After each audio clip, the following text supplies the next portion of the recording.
It's midnight, and all is still, except for the soft skittering of a gecko hunting a spider. Geckos seem to defy gravity, scaling vertical surfaces and walking upside down without claws, adhesive goos, or superpowered spiderwebs. Instead, they take advantage of a simple principle, that positive and negative charges attract. That attraction binds together compounds like table salt, which is made of positively charged sodium ions stuck to negatively charged chloride ions. But a gecko's feet aren't charged, and neither are the surfaces they're walking on. So, what makes them stick? The answer lies in a clever combination of intermolecular forces and structural engineering. All the elements in the periodic table have a different affinity for electrons. Elements like oxygen and fluorine really want electrons, while elements like hydrogen and lithium don't attract them as strongly. In atom's relative greed for electrons, it's called its electronegativity. Electrons are moving around all the time and can easily relocate to wherever they're wanted most. So when there are atoms with different electronegativities in the same molecule, the molecule's cloud of electrons gets pulled towards the more electronegative atom. That creates a thin spot in the electron cloud where positive charge from the atomic nuclei shines through, as well as a negatively charged lump of electrons somewhere else. So the molecule itself isn't charged, but it does have positively and negatively charged patches. These patchy charges can attract neighboring molecules to each other.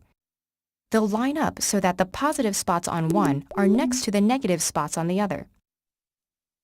There doesn't even have to be a strongly electronegative atom to create these attractive forces.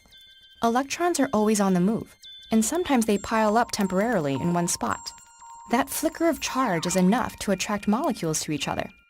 Such interactions between uncharged molecules are called van der Waals forces. They're not as strong as the interactions between charged particles, but if you have enough of them, they can really add up. That's the gecko's secret. Gecko toes are padded with flexible ridges. Those ridges are covered in tiny hair-like structures, much thinner than human hair, called setae. And each of the setae is covered in even tinier bristles called spatulae. Their tiny spatula-like shape is perfect for what the gecko needs them to do, stick and release on command. When the gecko unfurls its flexible toes onto the ceiling, the spatulae hit at the perfect angle for the van der Waals force to engage. The spatulae flatten, creating lots of surface area for their positively and negatively charged patches to find complementary patches on the ceiling. Each spatula only contributes a minuscule amount of that van der Waals stickiness. But a gecko has about 2 billion of them, creating enough combined force to support its weight. In fact, the whole gecko could dangle from a single one of its toes. That super stickiness can be broken, though, by changing the angle just a little bit. So, the gecko can peel its foot back off, scurrying towards a meal or away from a predator. This strategy, using a forest of specially shaped bristles to maximize the van der Waals forces between ordinary molecules, has inspired man-made materials designed to imitate the gecko's amazing adhesive ability. Artificial versions aren't as strong as gecko toes quite yet, but they're good enough to allow a full-grown man to climb 25 feet up a glass wall. In fact, our gecko's prey is also using van der Waals forces to stick to the ceiling.